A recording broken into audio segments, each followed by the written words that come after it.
Hey guys, it's Lauren Egan here at the Bulwark. I've been really into this Supreme Court race in North Carolina.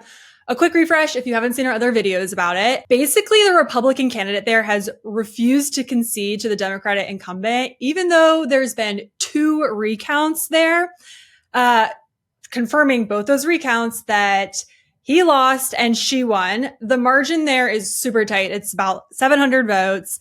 But instead of conceding and acknowledging that he lost like a normal person, he's digging his heels in. And basically this race has just gotten completely caught up in the courts. It keeps tossing back between federal and state courts, and the election there has not been certified. And it's late April. That race was in November. So I have Anderson Clayton, who's the chair of the North Carolina Democratic Party, here with us today. Hey, Anderson. Hey, Lauren. How's it going? You know, it's a day in North Carolina right now. Yeah. But it's been like that for the past few months, I assume. Anyways, I just like big picture. Why should people care about this state Supreme Court race? We don't usually talk about state Supreme Court races. No, and I think people tend to forget about them, which is also how Republicans have been able to deny an election for the last 6 months in North Carolina, is because a lot of this has been, to your point, in the courts, and it's trying to do a subversive play against democracy right now without people really knowing about it. And the cover of the courts is kind of how I've been framing it, because I don't think that many, like your average voter right now, is paying attention as much as what's happening there. But basically what we're seeing is that after 6 months, to your point, Justice Allison Riggs fairly won her seat on the North Carolina Supreme Court by 734 votes out of 5.5 million cast, one of the smallest margins that we've seen in North Carolina state history, besides what happened in 2020 with another Supreme Court race that we had where Democrats lost that race by 401 votes. And so we came back because our courts are so important to thinking about how do we build democratic power in the state. And what this implies, or the implication of it for nationally right now that we're seeing, is Republicans are trying to utilize the election denialism that they've taken into other states in 2026. And so the type of voters that Jefferson Griffin and Republicans challenged, the legal strategies to which that they took that and utilized to only cherry pick certain counties of voters that they were choosing from in order to challenge, is all part of what we're seeing right now that Republicans are going to utilize, and sort of use as the petri dish to see what can we come up with in North Carolina that we can take out and set a precedent for in other states. I think what's so crazy about this to me is that like he might actually be successful at this. Can you just kind of get us up to speed? I know I don't want to like get people like super like weighed down with all the legal ins and outs, because it's frankly changing very fast. But get us up to speed quickly on like what's happened in the past few days. Right now where we sit is, so we're in federal court again, and federal courts have issued a stay. And so there's not a cure process that's going into effect right now for voters across North Carolina. And honestly, it is complicated, but the Supreme Court essentially told Jefferson Griffin that we're not going to let you throw out all 67,000 ballots that you're challenging. We're going to make you count 60,000 of them. They're going to be fine. And that last little 6,000 to 7,000 number of voters who we don't actually know who those people are right now, we're going to let you throw those out potentially, right? And so Allison Riggs, being the good voting rights attorney that she is, said, no, we're going to challenge that in federal court, and we're going to take that and make sure that military and overseas voters that are protected in their rights to be able to access a ballot box should be able to. And so making sure that we're elevating it where it needs to be. And we fully anticipate, if we have to take this all the way up to the United States Supreme Court. Allison Riggs is very much so on the case that one voter disenfranchised from this election cycle is one voter too many. And so I hope to God that everybody knows that we're going to fight as hard as we possibly can in North Carolina. And to your point right there, you were like, I think he could get away with it. And I'm like, no, he's not. And I for some reason, I have but the fact that we're even like here, you know what I mean, is kind of like, what the hell? No, it's insane. I just like, my immediate reaction is like, I can't let anybody. That's your job. That's your job to be optimistic. I get it. It's my job to be kind of jaded about it. I get it. Okay. Real recognizes real. Yeah. I mean, let's talk a little bit more about, what you're saying about Republicans, that they could try this in other states. What are you all like talking about in North Carolina in terms of like Is this going to be a playbook for 2026 in other states, and not just for Supreme Court elections too, right? Is that a concern that you have even in North Carolina? Like if he is successful, or even the fact that it's gotten this far, do you feel like the Republican Party in North Carolina is like, oh, so maybe this could work?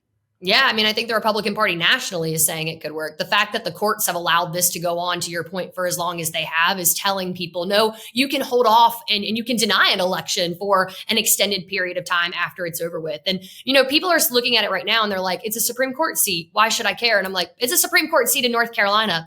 It's a United States Senate seat in Maine next year. It is a United States House of Representatives seat that we need to make Hakeem Jeffries the Speaker of the House in 2026. Like they could do this with any race on the ballot. And that is what I think is the most important aspect, is that they are setting the precedent to be able to do it up and down. And I think that when you're looking at how close the margins are in Congress right now, people should care about whether or not this makes it out of North Carolina. Yeah. Like if this is the new normal, I don't know. If you're a North Carolina voter, how can you go to the voting booth and feel like really confident that your vote's going to count? That's kind of the upsetting part to me too, Yeah. And honestly, I go back to the thing of, if we have to cure these ballots, if that's where we end up, like I have full faith and confidence in the organizing team and the volunteers across the entire country. We have had so much support from people on the ground who were organizers this last election cycle that are like, how can we help make sure that voters know, to the point where we've activated Dems Abroad and we are bringing in people to say, if we've got to go knock doors of voters that are still in, or like, kids that are in London right now that are studying abroad or something like that, that we have people mobilized in every part of the world to be able to do that. And I think it's going to be able to show organizing power, and it shouldn't be where we have to be right now. But I do think that Democrats need to understand that we are going to be prepared for whatever Republicans throw at us and continue to, because that's where we're going to have to. Like state parties are going to have to be the place that has an ability to say, we're going to take on the fight that comes after the election, which is also litigation and making sure that you have the monetary resources to be able to do it, but also the people power to be able to fight this off if we needed to, from what the courts are going to decide. Yeah. And just quickly, in case folks don't know, can you explain what it means to go and cure these ballots? And like, he's going after a lot of overseas ballots. So like, would someone literally from the state party have to like show up abroad and be like knocking on doors in London, to your point? Like, what would that actually look like? It might look like that, honestly. And what we're looking at right now is, how are you supposed to let basically where this sits in the court? Jefferson Griffin challenged 67,000 voters in the state of North Carolina. The 60,000, and he sort of challenged two different parts of voters. And I think it's important for people to realize this, because the 60,000 voters that he challenged that are HAVA voters, which are a set of voters that got grandfathered into a federal piece of legislation that was passed in 2001 called the Help Americans Vote Act. And so if you got registered to vote before 2002 in the United States, in any state that you were in, you did not have to put your social security number or your driver's license number on your voter registration form.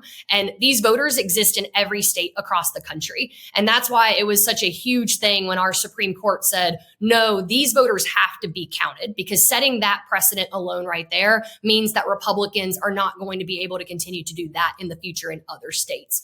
The other set of voters that he challenged is honestly the most unconstitutional set of voters that he's challenging, because they're called UACAVA voters. So military or overseas voters that voted by absentee ballot in this last election cycle. He's challenging a 6,000 to 7,000 group of voters from only 5 counties in the state of North Carolina that are Democratic majority counties. And so what we're dealing with right now is whether or not the courts are going to go back and make people retroactively, quote unquote, cure their ballots. They should not have to cure their ballots, because they did nothing wrong when they went and voted last November. But what our courts are saying is that there is either a number or something missing from your voter registration form, and they are going to give people the opportunity to have a 30-day window to go and fill out or to submit that missing number or missing form that they may have attached to their voter registration form.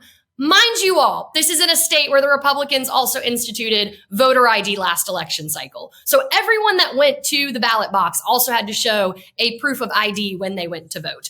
And so it is crazier to me that we are asking military personnel, people that voted by absentee ballot, that did everything right, including showing that, and having to go back and do this process. But the cure process would be the state party knocking doors and making phone calls, going to find people, chasing them down to make sure that they know that this is happening to them. Because right now, a lot of people don't. And if you're in North Carolina and you're listening to this, you can go to the griffinlist.com to see if you are one of the originally challenged voters. We do not have the full list yet, though, from the State Board of Elections of everyone that's being challenged in this, which is also the crazier part to all of it. Is he saying that it's just the Supreme Court race that needs to be tossed out? Or like, all these voters, I'm assuming most of them voted for in the presidential election and other local races. Or is it just his race? So Jefferson Griffin is just talking about his race. He's just challenging these voters for his. The RNC, though, came in December and launched another federal lawsuit where they are asking for this to retroactively count for every single race up and down the ballot. And so not only are we fighting Jefferson Griffin in court, but we're also fighting the RNC in court, too, to make sure that this doesn't, if the courts fulfill Jefferson Griffin's request, to make sure that this does not retroactively apply down the ballot as well, because it would harm our Democratic supermajority break that we had in our legislature this last year with Representative Lindsey Prather, who really pushed us over the line in an R+3 district in North Carolina. Is there something that the Democratic Party can or like should be doing right now? When we talk about how this is like potentially a playbook that could be replicated in the future, how do you prepare for that as a party?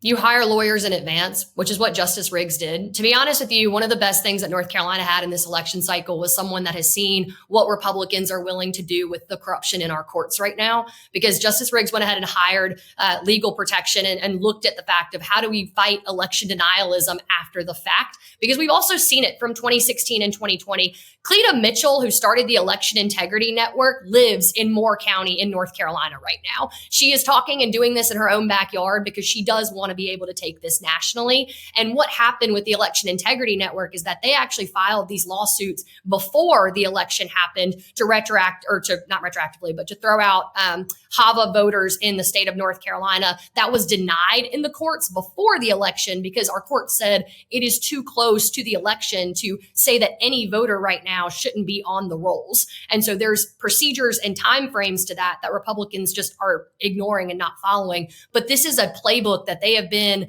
instituting, in my opinion, for the last 2 election cycles. And right now they are trying to see how far can we push a friendly court when we have one in the state. What do you think is ultimately going to happen with this North Carolina Supreme Court race? Like, do you think this goes on for another few months, or like where does this end?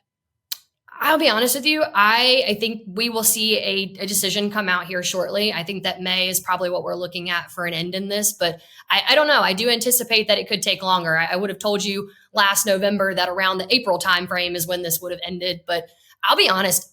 Justice Riggs, my voter protection director, Kat Lawson, 2 of the smartest women that I've ever had the privilege of being able to work with and around, both of them looked at me last November and were like, this is exactly what's going to happen. And everything that they've said to me has. And I think that that is what gives me the confidence to tell you, like, no, I know that we can win this. And I know that we have put ourselves in the right position to be able to defend against it. We shouldn't have to be. And I think that that is the part of this that people across the country need to understand about what's happening in North Carolina can happen to you next. And we're trying to make sure that we're on the front lines to say, okay, here's the legal strategy. We're writing our own playbook, right, about how to defend against this. Here's the legal strategy. Here's who we hired. Here's what we're doing. Here's how much it cost us, honestly. Here's what state parties have to prepare for.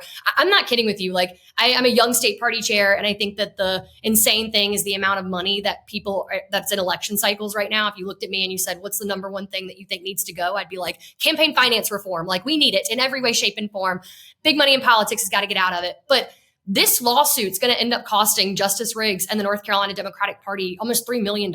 And I think that if you're a candidate, or if you're a working class person that we're trying to encourage to run for office, Republicans are also using this as a way to weaponize the courts to be able to say, if you can't pay your way out of this, you're not going to be able to. And I look at a lot of state parties right now and candidates across the country, and I'm like, we're not prepared to do that yet. We're not prepared for the cost of litigation and everything else that it could cost after election cycles, but we will be now. And that's something that I'm trying to talk about with all of my state party chairs, the DNC, making sure that we're prepared for this in 2026, because it's going to happen again. It's just how well can we meet the mark that time, and how much can we make sure that we're utilizing what we're doing in North Carolina to take it everywhere. I also want to talk about 2030 census changes. This is something I've written a lot about for at the Bulwark. They're happening. As we've talked about, a lot of people are moving to the Southeast, including North Carolina. Y'all are probably going to get at least one, right? We think, new congressional seat after the coming census. And what that also means is that after this next presidential election, if a Democrat wants to win the presidency again, they're going to have to learn to invest more in the South. They're going to have to pick up some additional states in the Southeast. There's just probably, if these demographic changes hold, there's just probably no other way to do it. It's been kind of this ongoing discussion in the party that, like, we know these changes are coming. 2030 feels really far away, but it's actually not. Do you feel like the National Party as a whole has kind of like woken up to the reality that they have to spend more time in the South? Or is this still something that you feel like you're constantly talking to the National Party about? Like, you guys got to come down here more. Otherwise, we're never going to win a presidential again. Honestly, I'm talking to national donors right now about that, because I think that what people need to understand about this election cycle, Hakeem Jeffries would be Speaker of the House if we had won a Supreme Court seat in North Carolina in 2022 and in 2020. The reason that we are not investing, or the fault of our own party right now for not investing in places like the South at this moment in time, and even in previous election cycles, is going to dismantle our own party. And I tell people that because North Carolina, when our Supreme Court went from being a Democratic majority to a Republican majority on the Supreme Court in 2022, we saw racial and partisan gerrymandering be reinstituted in our state. I mean, the Supreme Court, Republicans brought back up partisan and racial gerrymandering without even having a case brought before them. They did it on their own volition. They ignored stare decisis, and they were like, let's cut it out completely and let's take this in our own control. That's what Republican dominated courts do in states like North Carolina. And they rig our state to being in the favor of Republicans instead of making sure that Democrats have a fighting chance. We lost a 7-7 congressional split that we had in 2022. 7 Democrats, 7 Republicans, because North Carolina is a 50-50 state, right? And what happened was we went to a 10-4 minority in our congressional representation. And those seats that we lost in Congress is the reason why he's not. And that's why we are fighting so hard for this Supreme Court seat this year, because I've got 3 Republican seats up in 2028. North Carolina's plan when I became state party chair was, number 1, to make sure we get Justice Allison Riggs and hold a Democratic seat in 24. Number 2, we got Justice Anita Earls up in 26, my other lone Democrat on the bench right now. We're going to hold that seat. And in 2028, we have the ability to take 3 Republican seats on the North Carolina Supreme Court back. And when we do that, we're going to be able to use their own playbook against them and say, we're going to bring back and make partisan and racial gerrymandering illegal. We're going to give a fair representation. So even before that 2030 census gets there, I'm talking about the year of 2030, that I want to make sure I've got Democratic majorities in my state house and also a fighting chance back in Congress. And so when we get that extra congressional seat, I'm going to have an 8-7 split in that sense. And I'm going to make sure I have another Democrat in there too. But it's a long game in North Carolina. Those conversations with donors, like, what are you hearing from them? Do you feel like, because that's part of it. Like, you've got to convince the big party donors to give money to some states in the South. And, I think a few years ago, they would have laughed if you were like, no, like, maybe you should give some money to the Democratic Party in Mississippi. But now I think people are kind of like, oh yeah, like maybe I should. Yes. Like, investing everywhere doesn't mean that we're not being strategic with our investments. It means that we're sowing the seeds for actually playing the long game, which to me is what the party needs to be thinking about, is how do you build political power? And it's had some trouble, I think, in the past of playing that long game and looking ahead. I think sometimes the party can just have really tunnel vision on the election that's right in front of you, which is understandable, but it's also like, no. Like, some big changes are going to happen and you got to do something about it. Yeah, I mean, I agree with you. No, I think I was screaming for all of 2023. I was like, North Carolina is a battleground state. I shouldn't have to be fighting y'all on this, to be honest with you. Like, it is a place that, with the right investment, like Sherry Beasley losing a United States Senate race to me in 2022 was at the fault of people not investing in her race appropriately. Like, that was a field margin that she lost by, and it means we didn't get money early enough. And I cannot stress it. The party And I think honestly, donors look at it and they're like, we need to invest in an election year. And I'm like, no, you invest every year. Well, that is what Republicans have done consistently. And when they do that, you have the ability to build the infrastructure. So you don't have to spend as much money in an election year because Democrats have been talking to people year round in communities. They've been helping people understand how government is supposed to work for them. And it's just it's a different way of looking at how do you actually organize. And I think that that's the future, at least I see in this party. Yeah. Well, Anderson, thanks for coming on. If, the Supreme Court thing gets resolved anytime soon, come back and chat with us about it. Appreciate it. Thank you. Hey, YouTube fam, if you want to support the Bulwark, the best way to do it is by becoming a YouTube Bulwark Plus member. The Bulwark is truly independent. We have no corporate overlords. We're not settling any dumb lawsuits with Trump. By joining, you help support our work, and you can get a bunch of perks right here on this platform. Ad-free content, bonus videos, live streams, and some emojis of me, which I guess some people want. So come join, come hang out, become a Bulwark YouTube Plus member, and I'll be seeing you in the comments. So behave.